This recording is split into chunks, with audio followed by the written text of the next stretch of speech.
Hi there everybody, Ollie here, aka Secret Nimbus here, another episode of Magic Duels Origins. So for today's episode we're back with the Naya Tokens deck. So that opening hand wasn't bad, but it didn't really have quite enough mana, as this one's got pretty much everything we need. So wondering what to start off with here. I'm thinking maybe just an Evolving Wilds, find a green source, yeah, probably just a permanent green source to play Blister Pod with, and then we'll get that down on turn 2 and then start working our way towards Eyeless Watcher and Pia and Kiran. So we're rank 26 at the moment and we're playing the rank 24 Vulcan. It's like it's Vulcan that doesn't know how to spell his own name basically. So we're just going to pop our Evolving Wilds here. We'll grab that green source that we need. There we go.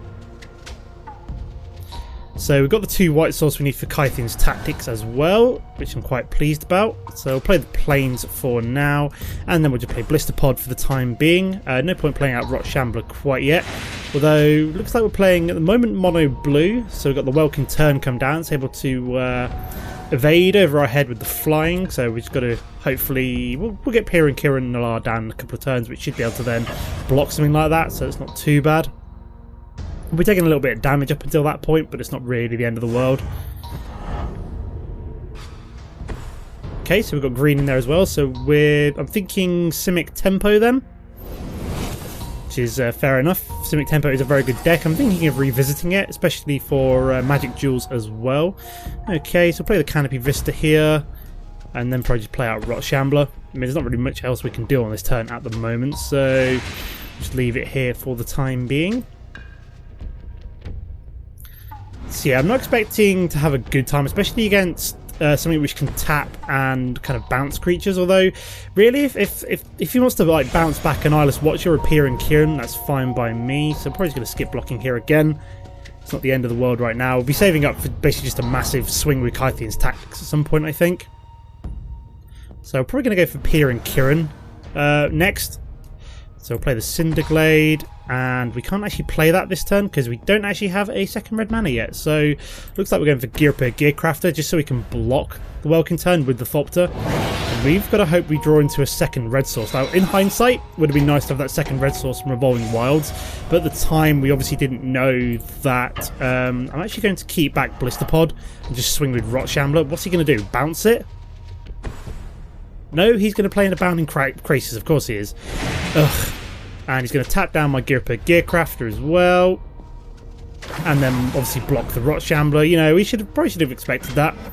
But I'll be honest. Okay, that's fine. That's fine. Okay, so we've lost the Rot Shambler, but it's not the end of the world. We still have the Eyeless Watch to come down to give us some tokens. Yeah, in hindsight, maybe we should. If we weren't going to swing with everything, we should have just swung with nothing really there, I suppose. Okay, so we'll block you, and I've got to try and at least block that. Nope, this is where he wild size. Of course he does. So, yeah. This is going to be a very, very frustrating game, I think. I think we're probably not going to win here, just because Simic Tempo is just so strong. Red mana? Oh, red mana, excellent. So we can actually play the Pia and Kiran now. It gives us double flying blockers against the Welkin Turn. So I'm probably just going to swing with the Girapur here. Save this as a blocker against the ground 3/3 creature. So that went through. So he's down to 18. Let's see what he does now.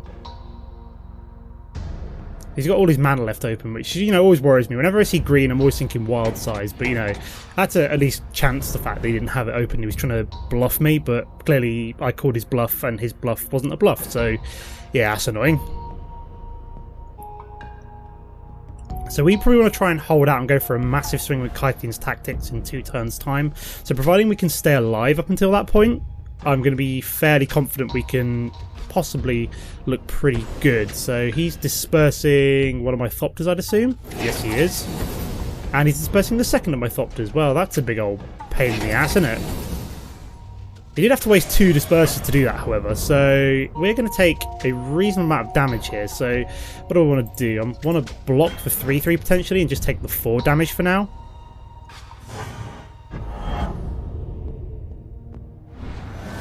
Okay, so, ooh, very nice. We've actually managed to find the Thopter Engineer. So can we afford both of these? Not really. How much mana have we got? So we got 1, 2, 3, 4. Okay, so if we play Eyeless Watcher this turn and Thopter Engineer next turn, we could have a very big swing on the way. So I'm going to play you this turn.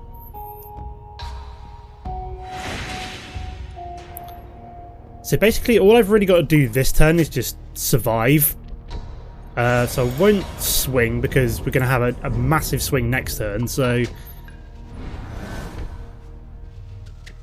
I'm going to take 2 damage for definite here.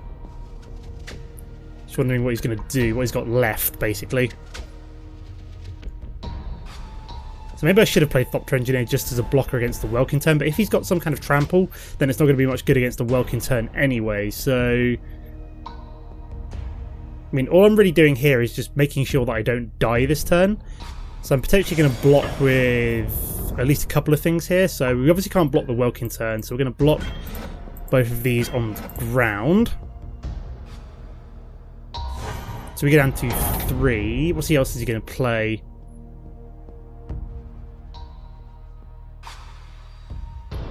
So he's got nothing, which is interesting. So I found an Evolving Wilds, but it's pretty much useless at this point. So we're going to play the Thopter Engineer.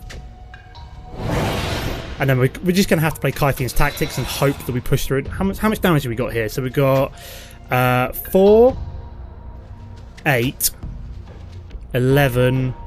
No, we haven't got enough damage. Well, that sucks really badly.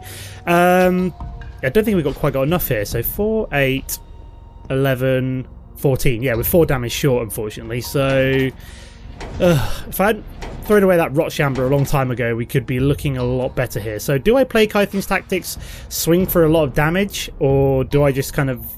I could sacrifice the Thopter, I suppose, but that won't really do much good either. Yeah, I don't even think with the Thopter Engineer we'd have enough damage, so I either swing now and... I think I just swing with a couple of things, take off some damage. So we do like 4 points of damage maybe. So he is going to Bounding Crisis, of course he is. So yeah, that's kind of screwed me over. So he's going to tap you. So which one's he going to block? So do I destroy the Bounding Crisis with like the Peering Kirin? Because it's going to die anyway. But can I survive next turn if I do that? Not really. So I either just lose the Peer... Well, I think I'm dead anyway. So this is kind of annoying. So... I'm basically dead anyway, so I may as well just do this. Because I can't prevent all that damage coming through, so I'm just going to give this guy the victory. So I'll see you in a sec for game number 2, guys.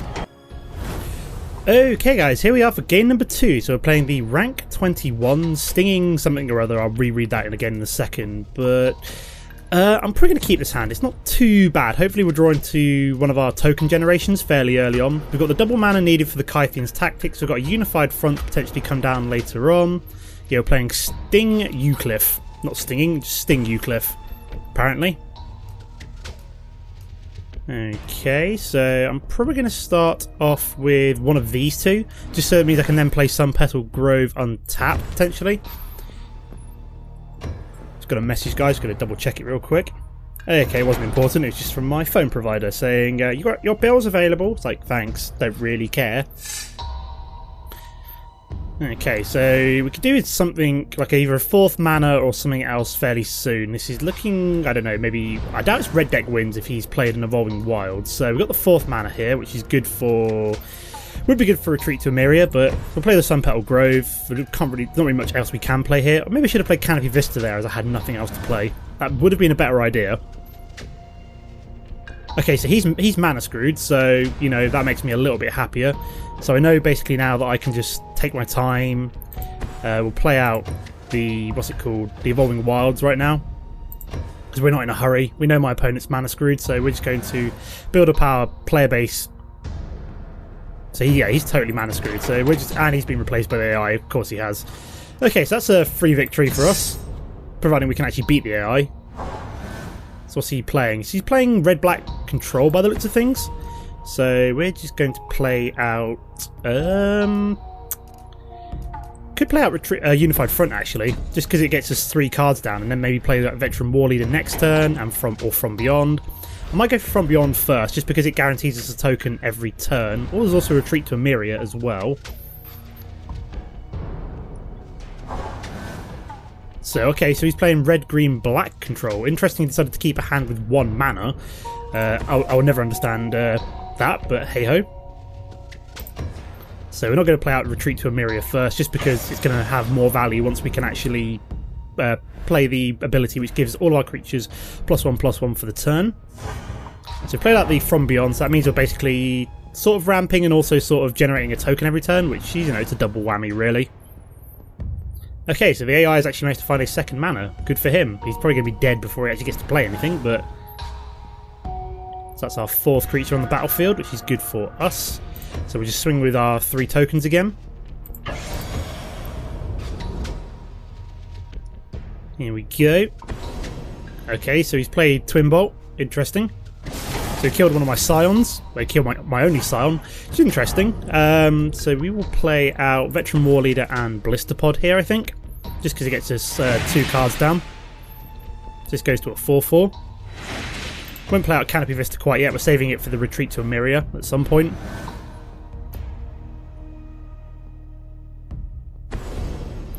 Okay, he's played Reef Soul, so can't kill my Veteran War Leader, which is good. Could now, but we're about to play even more tokens, so it doesn't really matter too much anyway. Awesome, we found Dragon Fodder, so we'll probably play Pier and Kirin this turn, just because it generates us 3 creatures rather than just the 2 from the Dragon Fodder. And then we go Pier and Kirin.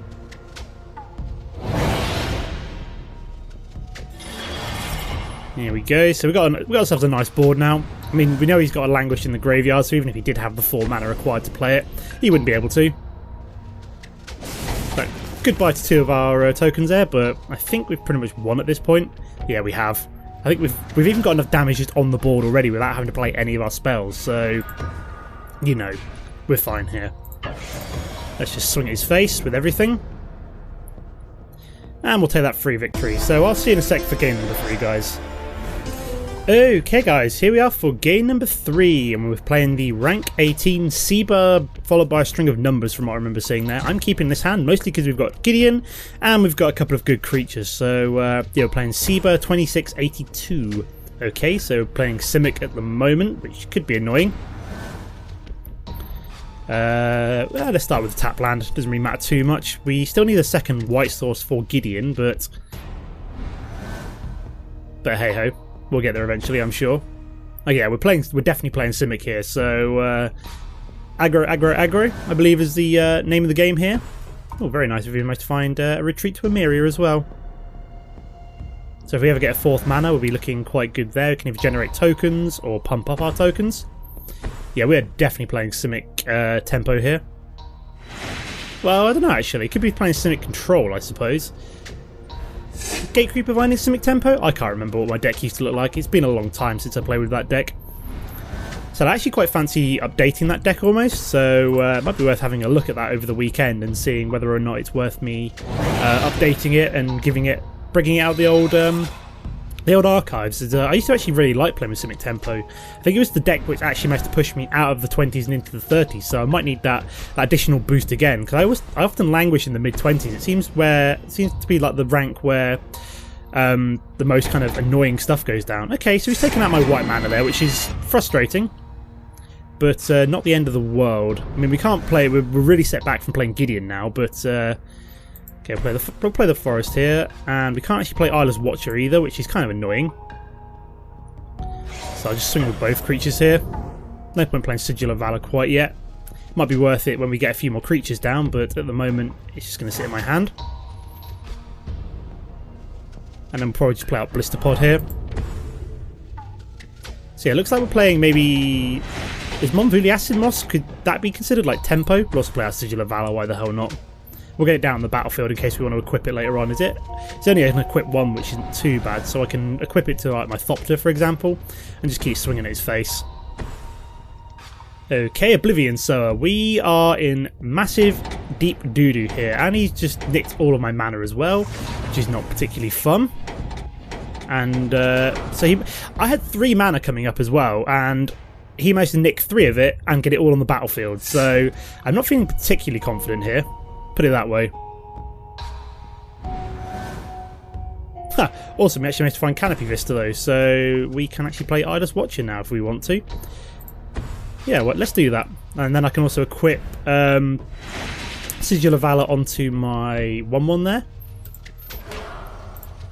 There we go. Sacrifice one of my Scions, but I feel as though it's worth it, because what we can now do is swing over his head for 1, 2, 3, 5 damage. It's 5 damage a pop, which is pretty good.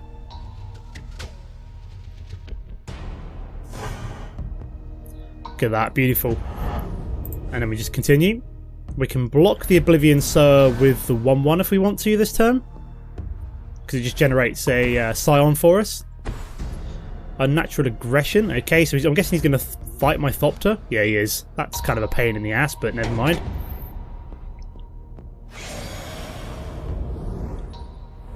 No, he decided not to swing. That's interesting. So this gives us more time to just build up our power base now. So if we play the Eyeless Watcher again, we'll generate even more creatures here. So how much have we got here? 1, 2, 3, 4, 5, 6, 7. So we'd knock that down to 6. If we were to put, for example, the Sigil of Valor on the Girper Gearcrafter, we would actually be able to then swing at his face, well, swing for him, and then it would actually pump 1, 2, 3, 4, 1, 2, 3, 4, 5. Ah, no, hang on a minute. Never mind, that was a big mistake there. I completely miscalculated, so that was a bit of a waste. I forgot that it doesn't actually count the 1 creature I have remaining, so I thought I was, you know, I could have swung there, but I was actually 1 attack short from actually being able to take out the Oblivion Sower, so... Oh, excellent, here we go, we've got Blister Pod this time, so... I think this would actually allow us to survive against the Oblivion Sower as well, which is the good thing. Don't want to play out Retreat to Emeria, because that would basically... result in us losing what's what I'm looking for? Losing one of the Scions for no reason. Okay, so we've decided to block with the 0/2. It's fine by me. We'll just skip over our attack. We need a second white mana for Gideon, would be nice. We've actually got 2 Blister Pods, I forgot about that. Okay, so he's played out Ruin Processor. So he's able to put a couple of cards in exile and gain some life, I think that was. So I'm just trying to figure out... So he started to swing with the 5/8. We do have a blocker in the Blister Pod, which is fine. So it looks like we're playing like Eldrazi, kind of interestingly. So that just generates itself... just generates us a Scion, which is fine.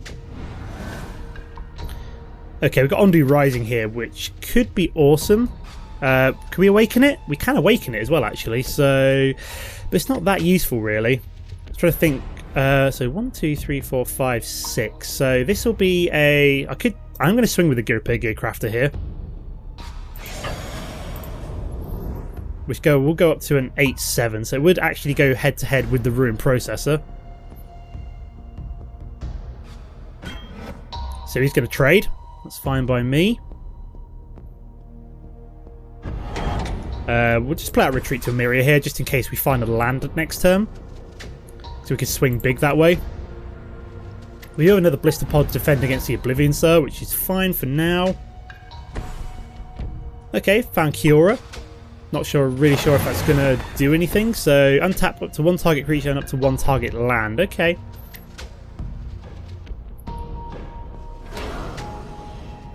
So he has decided to... So what does that do? So reveal the top 4 cards of your library. You may put a creature card and or a land card from among them into your hand. Okay, so I'm guessing he's going to be putting the Eldrazi in there. The big Eldrazi by the looks of things. Yep, so we've got another Ruin Processor. So we could really do with a Thopter right now, if I'm going to be honest.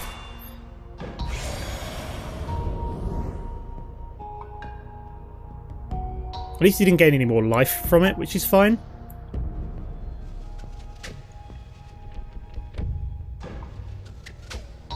Yeah, we could really do with one more white mana would basically give us the match, I think, almost.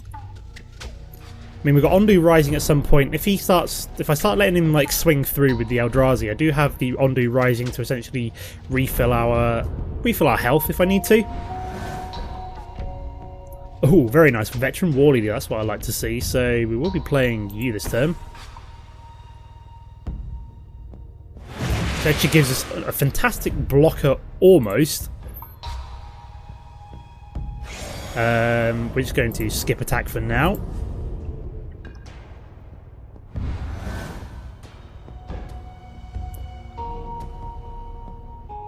So yeah, we could give this one Sigil of Valor. Okay, so we decided to sacrifice Kiora, and all he managed to find was a Bethnic Infiltrator and a mana.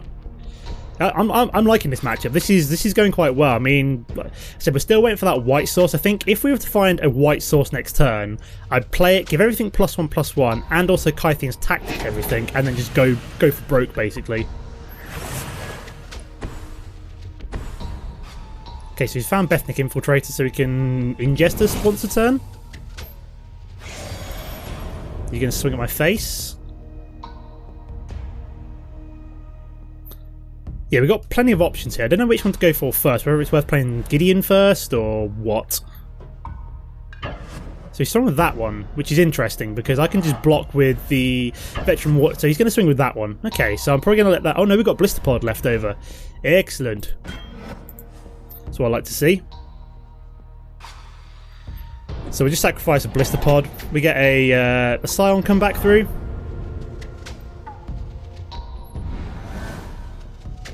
Ooh, Unified Front. That's what I like to see. So we will be playing you this turn. Oops, daisy. I did not mean to sacrifice one of my Scions there. Why the hell did he do that automatically? I will never know. I'm also going to give you Vigilance. So I'm going to tap you, gain Vigilance. And then swing with the 9/9. I could also give it Trample, to be fair, depending on what he does here. See what he blocks with. If he blocks, he's going to block with the Bethnic Infiltrator, so...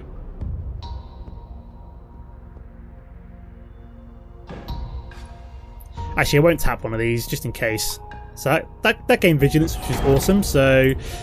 Next... Oh, what I should have done is given it Trample and Sigil of... Oh my god, this... I should have... Why wasn't I thinking of that? I could have given it Sigil of Valor and then swung with a Trample. That would have been absolutely amazing. Okay, Blight Herd has come down. So he hasn't. I have no cards in exile, so he can't activate its ability. He's just basically playing a 4/5 at this point.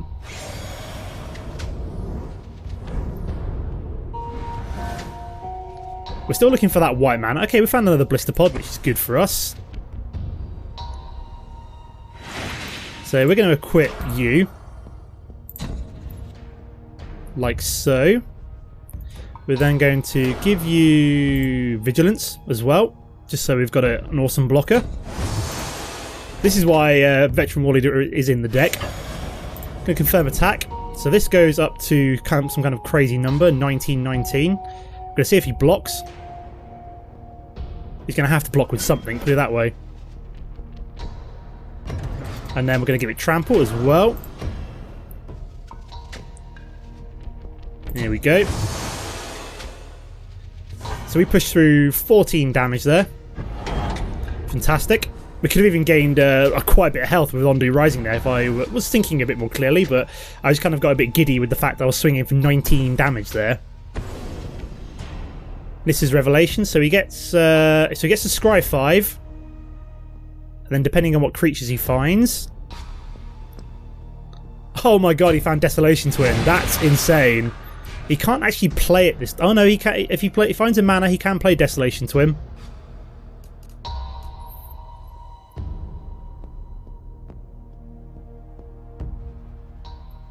So he did just get 10 health back there, which is mental. Wow, that was a pretty clutch, like, Desolation Twin find for him there. If I'm going to be honest. So he's got 13 health. So say, for example, I were to find a white mana here, I think I would have won as well, just because we would then be able to play Kythian's Tactics and get the +1/+1 from Retreat to Emeria, which would give us... so he would have potentially 4 creatures here. So we'd be able to push through 1, 2, 3, 4, 5, 6, 7, 8, 9. 5 times... Yeah, we'd basically win there. So he's not gone for the Desolation Twin play. He's gone for the double Mist Intruder play. I think he's just trying to empty out his hand. Okay, yeah, we're not pushing... no, if he gets rid of our white source here, we're screwed. Yeah, he got rid of our white source. Well, that's a big old bag of sadness.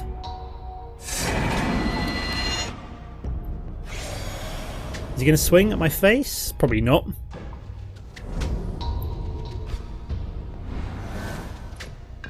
No, we got second Kythian's Tactics there, so we're going to tap down you. Going to give it Vigilance, and then swing with the 10/10. Like so. Goes to a 19/19 again. Let's see what he does. He's going to have to block with some considerable force here. So he's going to block with the 5/8 and the 7/8. And we're going to give it Trample as well. There we go.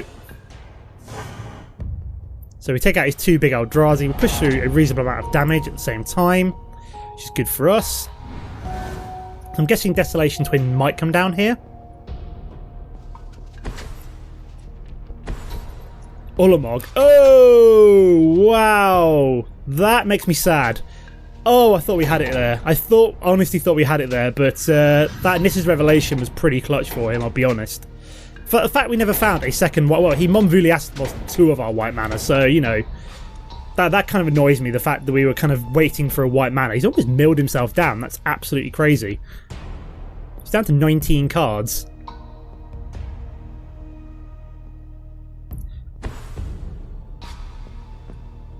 I mean, I'm just trying to think if there's any way for me to win here, and I don't think there is.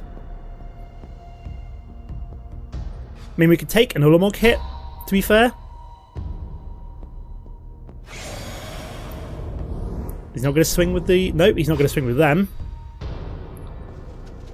Yeah, but like, at some point we needed that second white mana for Kythian's Tactics, and it never came through. And we still haven't found it. You know, we just keep drawing into tap, really.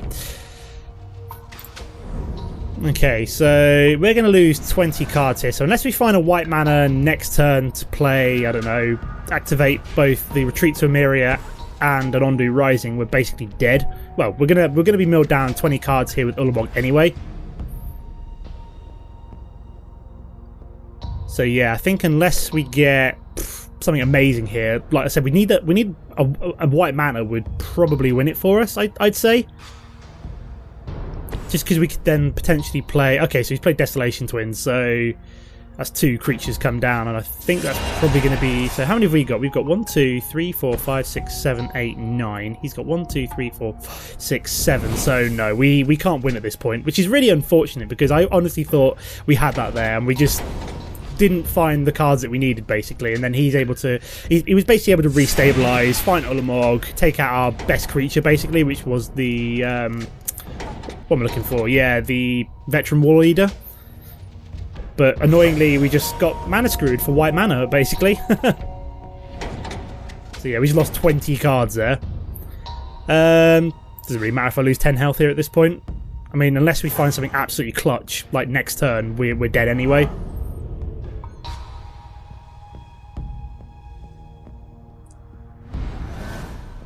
So yeah, Gear Repair, Gear Crafter does not do it for us, so we just have to concede. That's a poor way to end the video. I'm kind of annoyed by that, the fact that the deck let us down almost there. This didn't find any white mana. I'm thinking of just boosting up the white mana a little bit, just because the only double kind of mana spells in the deck are the white mana spells, so it's really tempting to just add in, like, take out the forest and the plains a little bit more, no, the forest and the mountains a little bit more, and add in 1 or 2 more plains, just so I've got that white mana extra in there for mana fixing. But hey ho. So I'm going to leave the episode here for now. As always, guys, don't forget to comment and like if you enjoyed the episode, and I'll see you next time. Goodbye.